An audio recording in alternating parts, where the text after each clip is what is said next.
For years, I wasn't Marcus Hart. I was federal case number so-and-so, so-and-so. That number was designed to be my new identity, a brand stamped on me by a system that profits from labels. Combat veteran, minister, journalist, none of it really mattered. All that mattered was the mistake that I made, the case file, the label. And the heaviest part about it is that chain isn't the steel. It's the feeling that the label is the truth, that your past, well, it simply disqualifies you from your future. I want to welcome you all to the Transform You Live show. I'm Marcus Hart.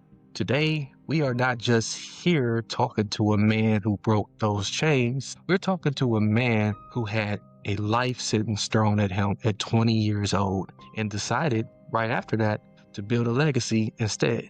My guest today is Oswald Newbold. He's a conflict mediator, a co-author of the powerful new book, Breaking Chains, Building Futures, and he calls himself the #1 SH hockey stick starter in the criminal justice reform. He's the living proof that your past isn't a prison unless you let it be. So I'm going to let you guys get to it, and I'll see you on the other side.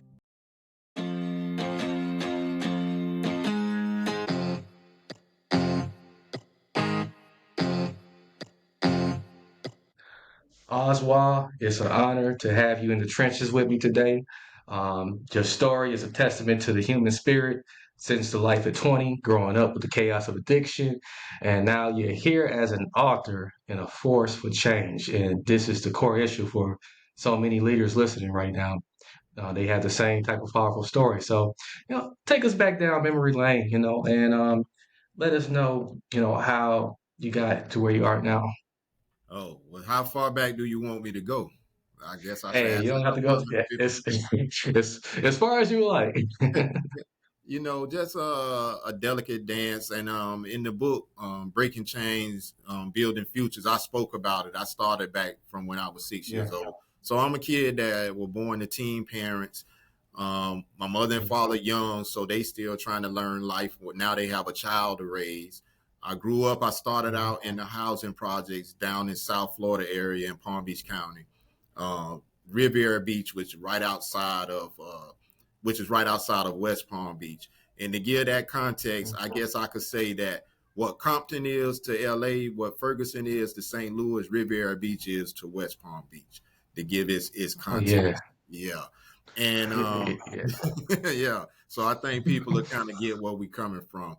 But yeah, I grew up there, but I did have a loving family. They was doing their best. But I'm one of them kids that came up through I'm a teenager in the 80s, that crack cocaine era come through America. It get the best of some adults, but then you see younger people want to get in the streets or try to get in the streets. And life just went crazy from there.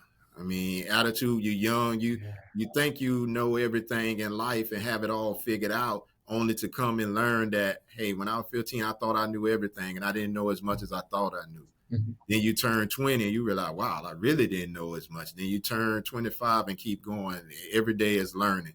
And looking back, that struggle for me. So I guess to give things a little context, I know what it's like to have your loved ones get caught in the cycle of addiction. And what I didn't realize, it made me angry. It made me angry, but I thought I was angry. Well, I felt I was angry, but really I was more hurt than angry. I just didn't know how to process that emotion I was young and I was like, man, forget that. Yeah, I just take care of myself. I do whatever I have to do.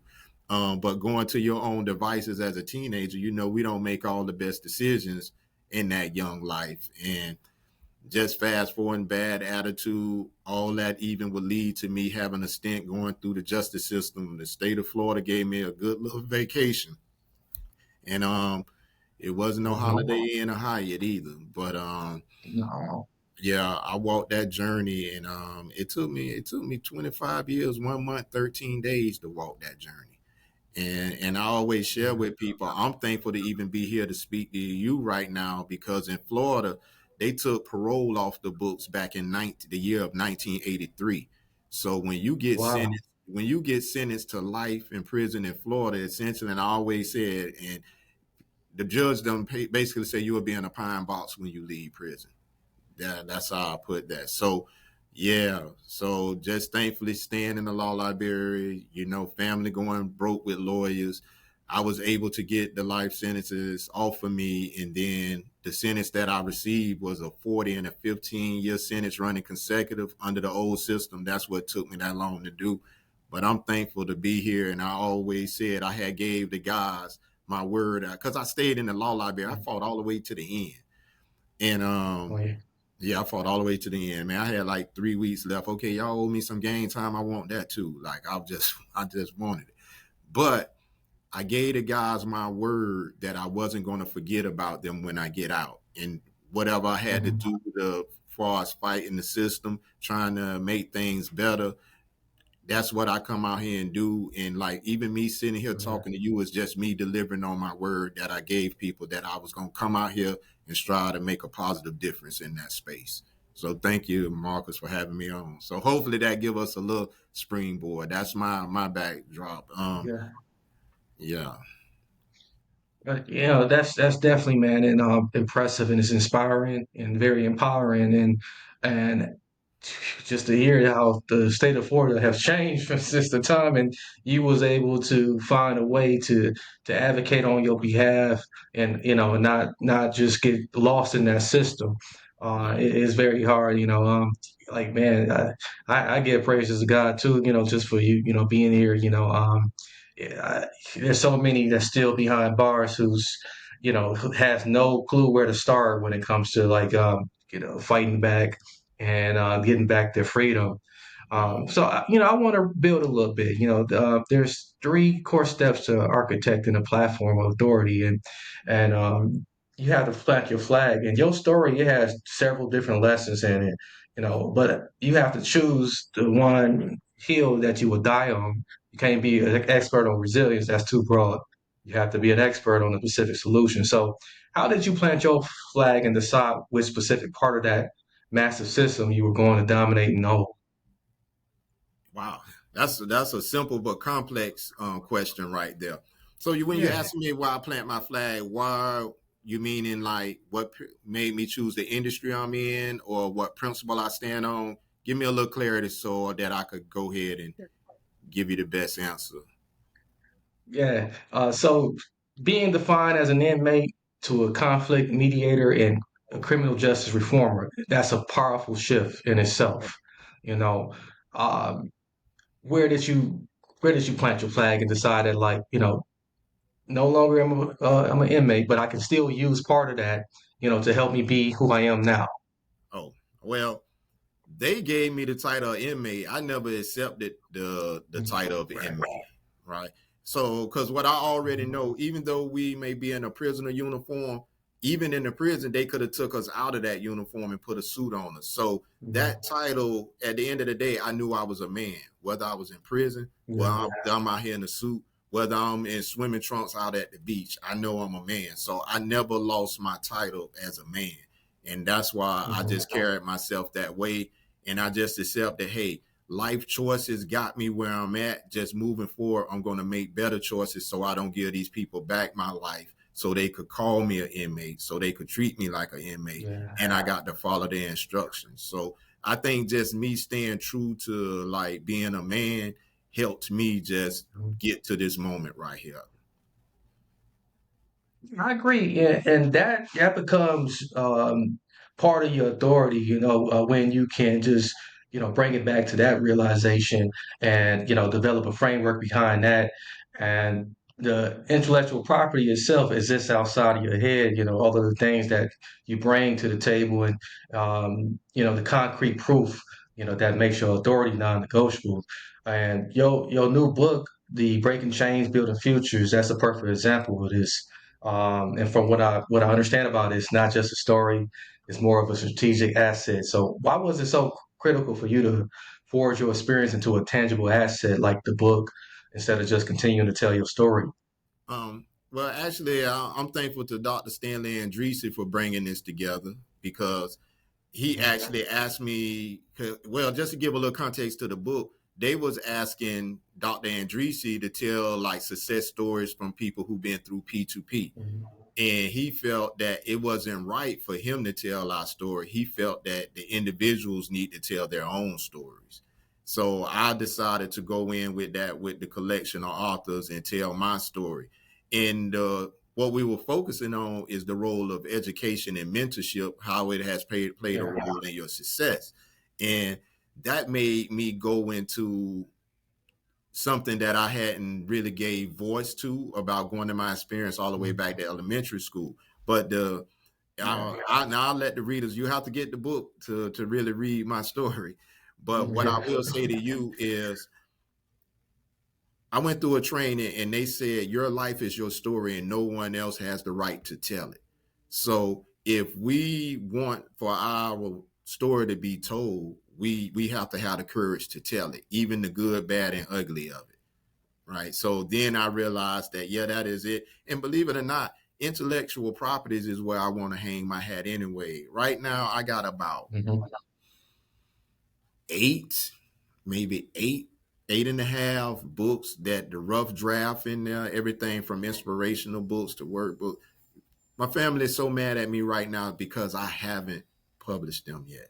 So this is like putting that fire under me to go forward with the intellectual property. Yeah. Yes. Yeah, I think you're really doing it the right way though, by coming out like this. And it's all about positioning, and that's exactly what you're doing, brother. And you're creating impact along the way. And um your reputation as well as a number one SH hockey stick starter. That tells me you ain't whispering to nobody. And so how do you strategically amplify your message to those lawmakers, to those change makers, and the people who need your story to be forced to pay attention? For those of you who listening out there, I won't use the word they use, but they call me the crap starter around where I'm at. And what it is I say in the room what other people want to say, but they don't have the courage to say it. So there'll be a lot of mumbling and grumbling and sidewalk talk, but we're not going to get anywhere mumbling and grumbling to each other. So when we're in them rooms, if we're going to make change, we have to have a difficult conversation.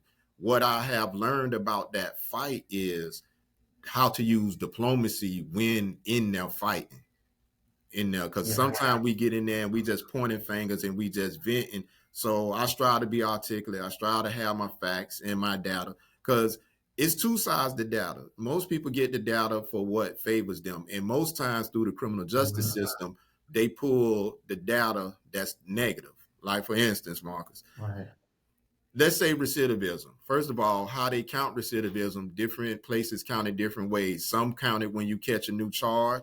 Some, they don't want to count a technical violation, but I'm like, if a guy get a technical violation, they send him back for 8 years. That's a whole new sentence, right there. I don't know what y'all talking about. But hypothetically, let's just hypothetically say 6 out of 10 people go back to jail or prison. They focus on the 6. We've been tracking the 6 for decades, the negative.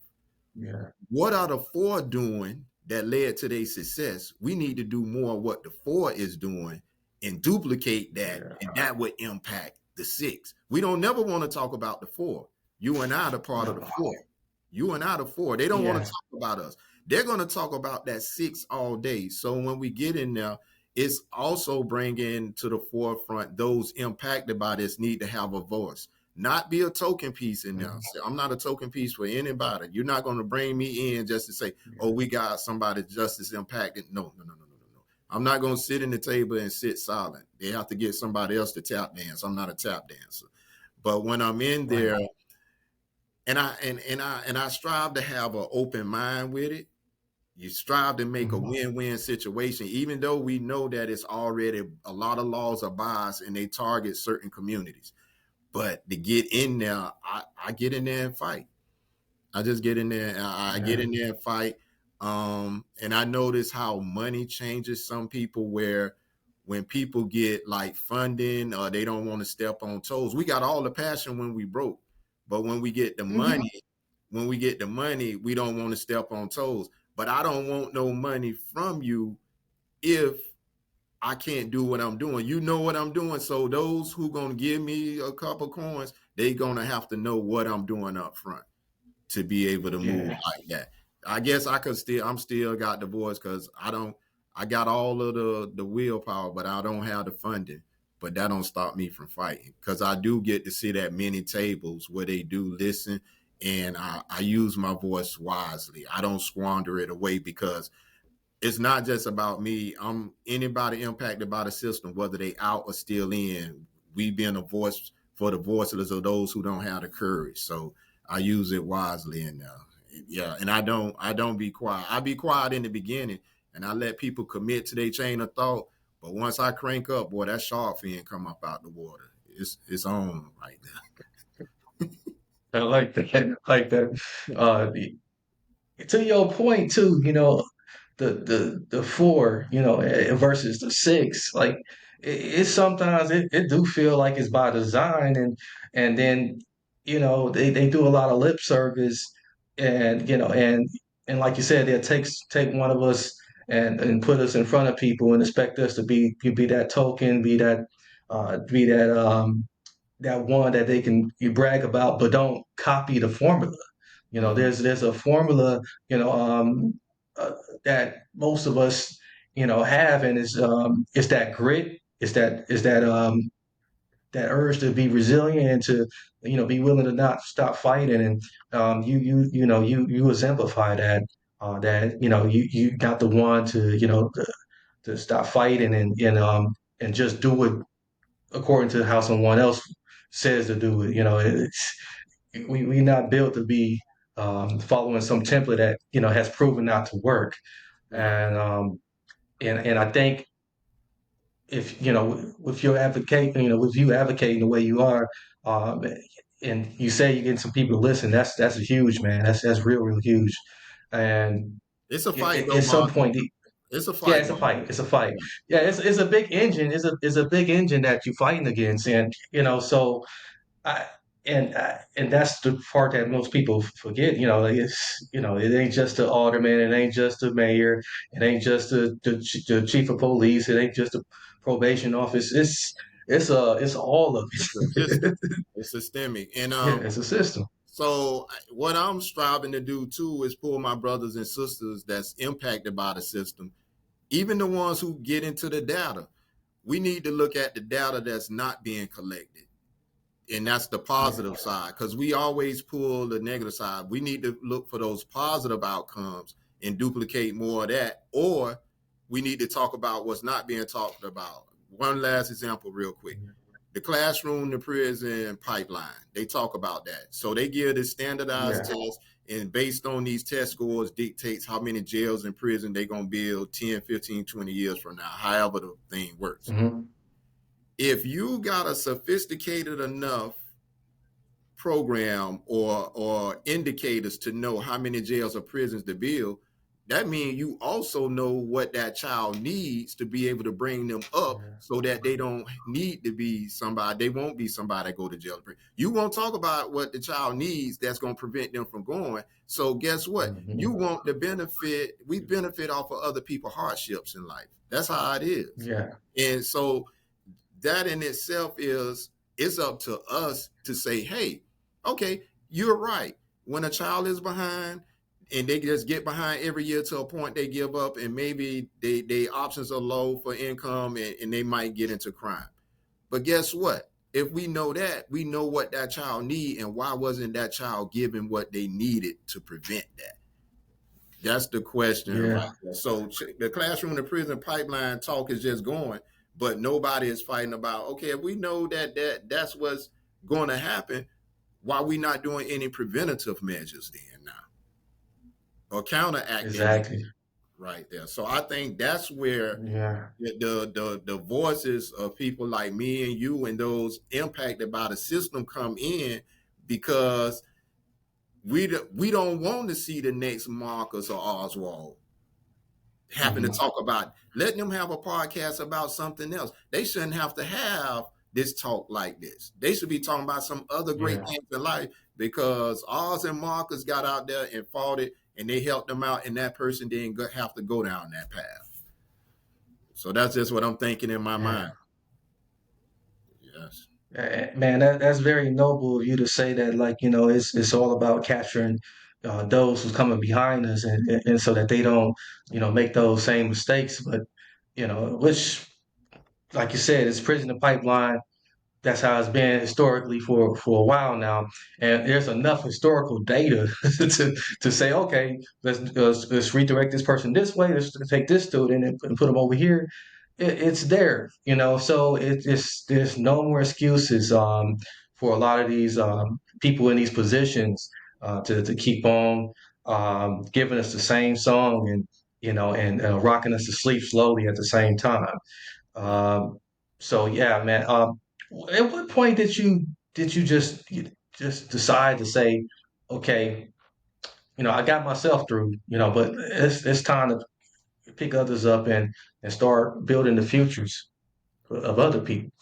Actually, I started building people before I came home. I was doing it still behind the gate. Hmm. And I tell people that I didn't discover my gift. Other people recognized my gift and they had to make me believe in my gift.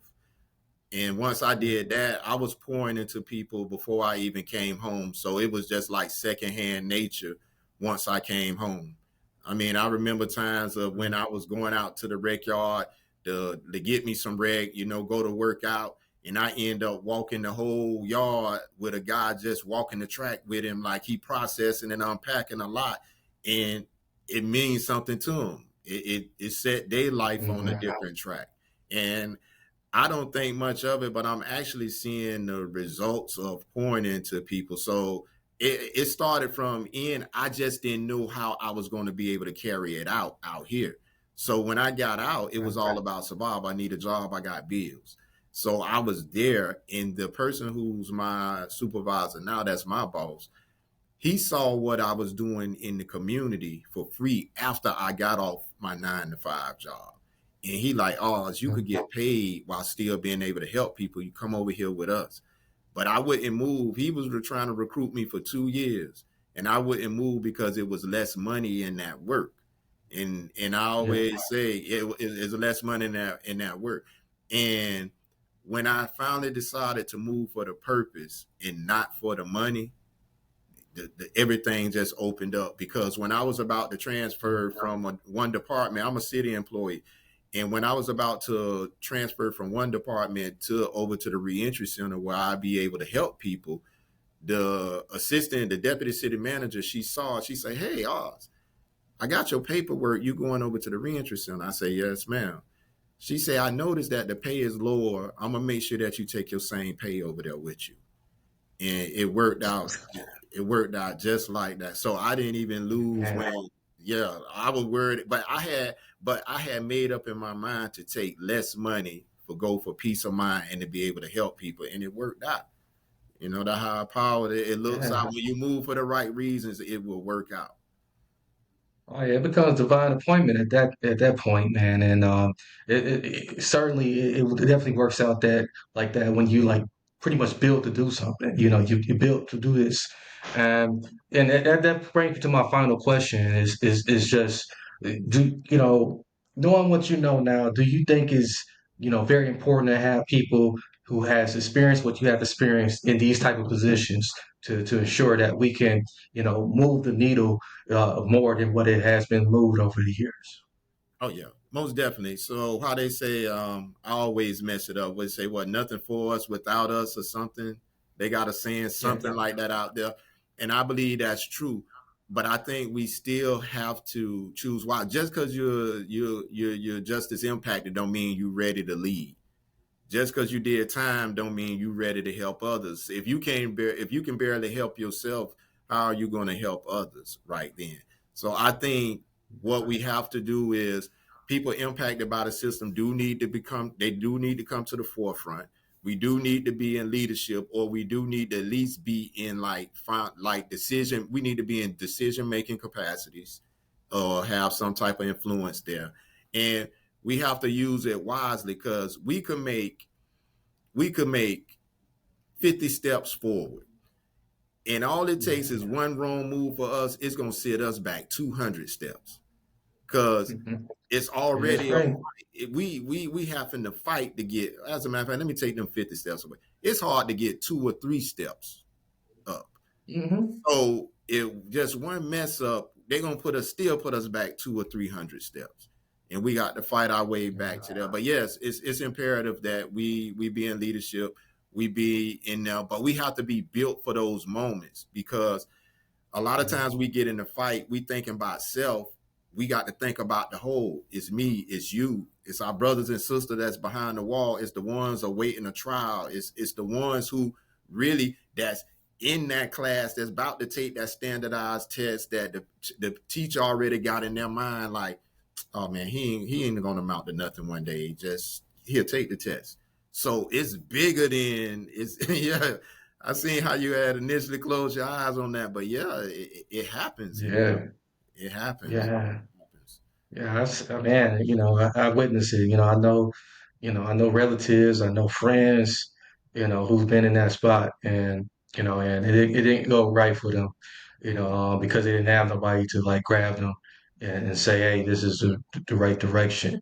But on that note, though, where can we get the book, Breaking Chains, Building Futures, and how can we get in touch with you if we want to get in touch with you? Well, you can find the books Breaking Chains, Building Futures. They have it on Amazon. They have it on Barnes and Nobles. You could go on there to find the book. Good. That's Breaking Chains, Building Futures. It's on Barnes and Nobles, and it's on Amazon. To get in touch with me, you can find me by name, Oswald Newbold, at LinkedIn, Facebook, Instagram by name. Also, www.oswaldnewbold.com. All those ways you could get a hold of me. Brother, I appreciate you so much. This has definitely been an excellent conversation. It's we got so much more we could have unpacked, like, I already know. So I feel bad about the shortened time, No doubt. but you're more than welcome to make spin the block again and chop it up with us. No matter what you're doing in life, and we're right here to support you all the way, 100. All right, thank you. And thank you for what you're doing to bring voice to issues and just doing what you're doing, Marcus. Thank you, most definitely. Those out there listening, the book once again is Breaking Chains, Building Futures. Uh, Oswald, he contributed to that book, and he has so much wealth to offer. So if you happen to pick up the book and then you read it and you get something for it, make sure you reach out to us. We make sure we reach out to him if you struggle to find out how to reach out to him. So once again, thank you guys for rocking with us. Many blessings, peace, and lots of love. We out. Right. Have a good. I stand for what you stand for. I'm at your door like the landlord. I can see the future, yeah, I fast forward. I get on the mic and I transform. Follow me, I'm in rare form.